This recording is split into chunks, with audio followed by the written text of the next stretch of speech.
we're talking about this all, in a season which is probably going to see some of their other key players coming in and out of the NWSL season with World Cup qualifiers that are taking place. And we might see that come into play specifically in that middle third. And when we're looking at players who are in our international spotlight, we're looking at Rachel Daly, Maria Sanchez, Nichelle Prince, like any of these players we can choose. Sophie Schmidt. Any of these players we can look at and say this is going to be a problem when they leave for Houston, right? That's exactly right. I mean, they're big players. They have so many international players on this team. Last year during the 2020 Tokyo Olympics, Houston Dash lost the most number of players throughout that month and a half span for the Olympics, the most international players. Because of that, a coach like James Clarkson needs to look at the future of his team. And that means getting these more younger, inexperienced players minutes at the start of the season. That way, come international breaks, come World Cup qualifiers, come all of these international tournaments, if the NWSL isn't taking a break, he needs to be able to have these other players step in seamlessly to that fold and not let other teams and other opponents steamroll over the Houston Dash. It's almost like playing the long game in the NWSL. You have to rack up points at the beginning of the season when you can, when you have all of your strength, all of your heavy hitters in your international players before they leave in the middle part of the season, so you don't lose points at that point in the season and in the regular season standings for the NWSL. So huge players that they'll be missing potentially in Rachel Daly, Maria Sanchez, Nichelle Prince, like you mentioned. Those are players that are going to need to kind of bring the younger ones, the rookies of the team under their wing and with them, not just speed ahead of them over the first 2 months of the season. It's a big discretion between what they can do on the pitch and then also making sure the rest of the team is right there behind them. So it's not a big drop off when you have to go to your reserves. No, I'm with you on that 100%. I hope we see it pan out and flesh out for the club. It's honestly like just even more of a reason I think why we're looking at experienced players to lean on, that I'm gonna like stick with a player like Groom. Maybe someone who can share, hey, this is what it's like to come to this team and grow with this team, right? Someone who hasn't maybe been there as long as a Jane Campbell, but has also been someone who has been had an immediate impact for the team since her arrival. It's going to be interesting to see what the Dash look like should they find themselves missing some key players during the season, because they didn't necessarily last season in 2021 when they were in the mix of the playoff conversation and sort of seeing if they can build out success over the course of a regular season. I think that's something that everybody was looking for from this Houston Dash side as they came off of an inaugural 2020 Challenge Cup title. And I think that leads us to our burning question for Houston Dash in the 2022 season. Can this franchise finally break through and make their first regular season NWSL playoff appearance? It's something that they're still looking for. That's so surprising to me. Just looking at this team very close up in really like the macro of it, or the micro of it, excuse me, is that they have the pieces to be a championship team. They have the pieces to be a playoff contender in the NWSL, yet they haven't broken through that yet. They did win the 2020 Challenge Cup in the bubble.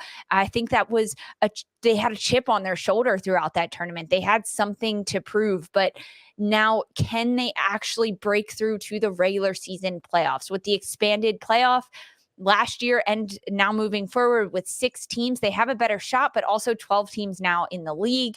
I think that this question is going to be really hard for us to answer right now. And that's why it's our burning question, because we need to see how this team is going to roll out. And everything that we've talked about, Sandra, throughout this episode, they're the biggest losses that they suffered, the biggest signings in Maria Sanchez, losing players like Christy Mewis, looking at their international players and who they could potentially lose during World Cup qualifiers. They're young players that need to step up and make a difference. And then the experienced players that need to lead this team. if they can all come together, and all of this impacts their playoff contention towards the end of the 2022 season. But it starts from the Challenge Cup. I think once we see Houston Dash hit the field and compete against these other NWSL clubs in their region during the Challenge Cup, we will be able to get a sense of, yeah, this could be the year that Houston breaks through, or you know what? It's not this year. They need another year. They need something else. Yeah. And it's almost a team in Houston that's not like, yeah, they have that magic piece that's going to push them forward. Yeah. They have, whether it is the Gotham rebrand off, the new expansion clubs in San Diego and Angel City, or whether it's Portland or Washington, a team that has a lot of pedigree for winning things. Houston just doesn't have that. So it's going to take a lot more grit. It's going to be a lot more blue collar clawing and scratching wins throughout the season to get them into that playoff position. And that's why it's our burning question ahead of 2022.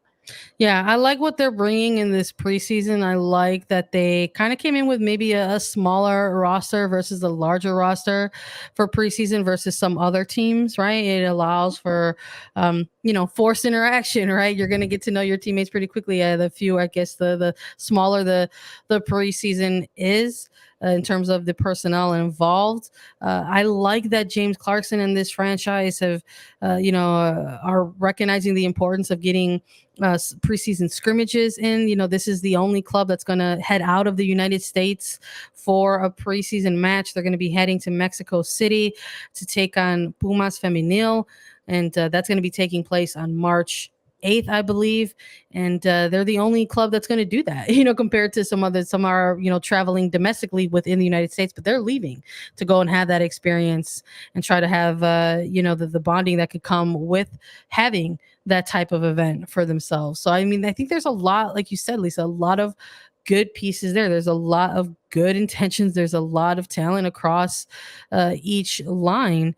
When you're looking at it, I think it is a matter of how this team ends up navigating a regular season. It was something very special that we saw from them in 2020, but I think now entering 2022, there's a lot of questions about, was that just sort of lightning in a bottle, right? That this team was able to sort of come together and band together and rally and go ahead and do something very special over the course of 6 weeks or so. But when you're navigating a long and lengthy regular season, it's a different beast. So we're going to have to see this team and how they compete over the course of a long year, how they handle disruptions, because we saw what happened late mid-season and with the introduction of Abby Dalkemper. It just wasn't something that panned out, didn't connect. How do you overcome things like that, as a team? So I'm looking to see this team finally make that breakthrough and hopefully get into the mix of a NWSL playoff. And I guess that leads us to our potential projected finish for this team in 2022. We've been giving teams ranges, and I don't think that that's going to end here with Houston Dash. What are you thinking, Lisa? It doesn't end here. I mean, our burning question is, can they break through to a playoff spot? That is 1, 2, 3, 4, 5, or 6. Right now, I'm putting them on the bubble of that playoff contention because I just don't know if Houston has it in them to make playoffs. So I'll give them a 6, 7, 8 range, but I'm leaning more towards a 7. I don't know. And then maybe if they sit on that 7th range entering the last 2-3 weeks of the playoffs or of the regular season, other teams can help bump them into playoffs. But I'm going to put them in the 6 to 8 range right now. Yeah, I'm with you. I think that's a safe spot to have them. I think when I'm looking at where they had their finish last season, how they finished last season, not being able to sort of just affirmatively and with confidence punch their ticket to the postseason, and then looking at their off season, combining those two things with how they had their finish and how they navigated their offseason, I'm not too sure if they, address the needs that this team needed. We both agree that Maria Sanchez is huge. She was a bright spot in that small 3-week loan that she had with the team. Maybe with the opportunity to have a player like this from beginning to end will perhaps be the key for Houston Dash to finally break through to that postseason. But I'm with you. I think ambition is one of those low, maybe a number 6 first playoff ever appearance for Houston Dash, but they could potentially fall as low as 7 and or 8 in a 12 team league this year. We'll see. We love to come back and be proven wrong, and we would love to talk about it. I think it starts with them going to Mexico for a preseason game, right? I mean, that's putting a good taste in my mouth for this club. It shows that they're looking to prepare for preseason matches, to prepare for the preseason tournament that is the Challenge Cup. So, I mean, they're off to a good start, but we'll see. I love when teams prove us wrong, Sandra. We'll see how it all unfolds soon, too. Challenge Cup is starting before we know it. Yep. Listen, the more we have to come back here and talk about, I like it.